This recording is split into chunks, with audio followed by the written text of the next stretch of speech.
नमस्कार। आज जानना चाहेंगे हम लोग ऑब्जेक्ट परमानेंस के बारे में। वो इसलिए क्योंकि अभी आप लोगों ने सुना हो कि एक माँ आई और उसका कहना था कि मेरा बच्चा बात नहीं कर रहा। तो जो काम दिया गया उस माँ को वो ये बोला गया कि आप मान लीजिए अगर बच्चे को कुत्ता बुलवाना है तो सबसे पहले तो आपको ये समझाना पड़ेगा कि कुत्ता वो 4 पैर वाला जानवर वहाँ घूम रहा है। दूसरा बात ये समझाना पड़ेगा कि हाँ ये भौंकता है तो ऐसा आवाज़ आता है। तीसरा बात ये समझाना पड़ेगा आपको कि काट सकता है। चौथा बात छूने में कैसा लगता है। पांचवा बात खाता क्या है। छठा बात उसके जब छोटे छोटे बच्चे होते हैं तो वो कैसे देखने को होते हैं। सातवां बात दांत बड़े होते हैं, वगैरह वगैरह वगैरह कई चीज़ें अगर आप समझाने लगे उसको छू के महसूस करवाएं कुत्ते को, देख के महसूस करवाएं कुत्ते को, तो धीरे धीरे वो अपने मन में एक स्कीमा बनाता है और उस स्कीमा के बदौलत कुत्ते का जो कॉन्सेप्ट है वो उसके मन में तब भी रहेगा जब कुत्ता सामने ना हो। यानी कि जब कोई चीज़ सामने ना हो तब भी वो चीज़ उसके जहन में पुख्ता तौर पे अगर रहे तो उसे हम ऑब्जेक्ट परमानेंस कहते हैं।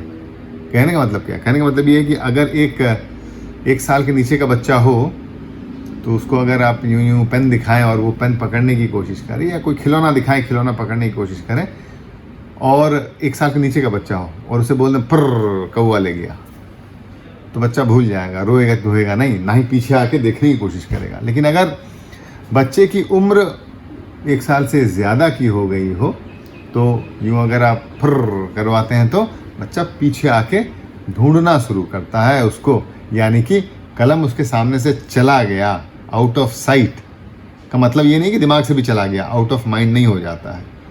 यानी कि कलम का जो कॉन्सेप्ट है वो इतना मजबूत हो गया बच्चे में कि उसके सामने अगर ना भी रहे तो भी वो कलम के बारे में वो जानता है कि वो है कहीं और।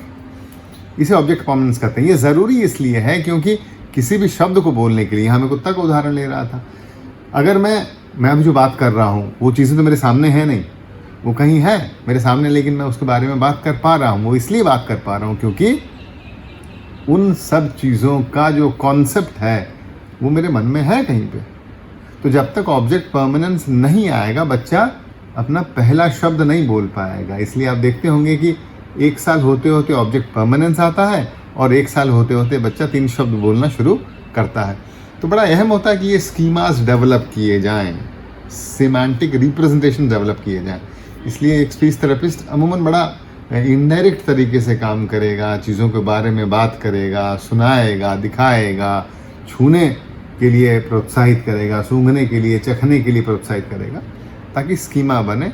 और फिर एक बार ऑब्जेक्ट परमानेंस और उस ऑब्जेक्ट का स्कीमा बन गया तो बात कर लेगा बच्चा। ऑब्जेक्ट परमानेंस के साथ और एक कॉन्सेप्ट आता है जिसको हम A-B एरर्स भी बोलते हैं। वो चीज़ भी जानने लायक है।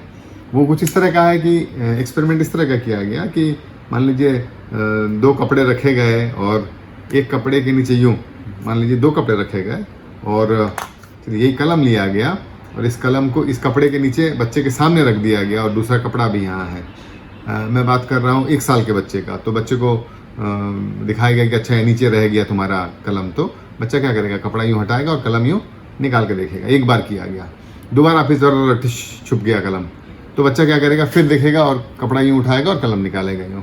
3 बार अभी किया गया चुश, तो बच्चा फिर क्या करेगा, कपड़ा उठाएगा और कलम यहाँ से निकालेगा, है ना। ऑब्जेक्ट परमानेंस की कॉन्सेप्ट आ गई उसको।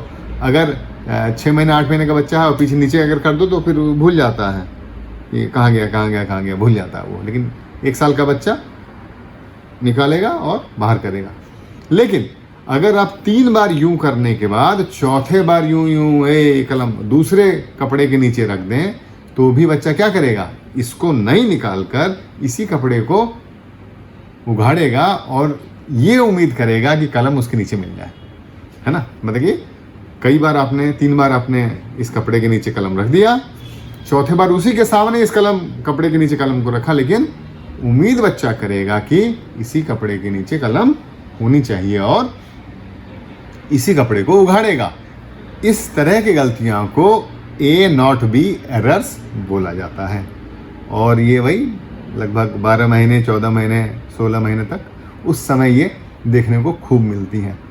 तो धीरे धीरे ऑब्जेक्ट परमानेंस आ रहा है और बड़ा ज़रूरी है ऑब्जेक्ट परमानेंस, क्योंकि अगर बच्चा बात करना सीखेगा तो तभी सीखेगा जब ऑब्जेक्ट परमानेंस की जो कॉन्सेप्ट है वो सही तरीके से उसके मन में घर कर गई हो, वो ये जानता हो कि out of site doesn't mean out of mind. धन्यवाद।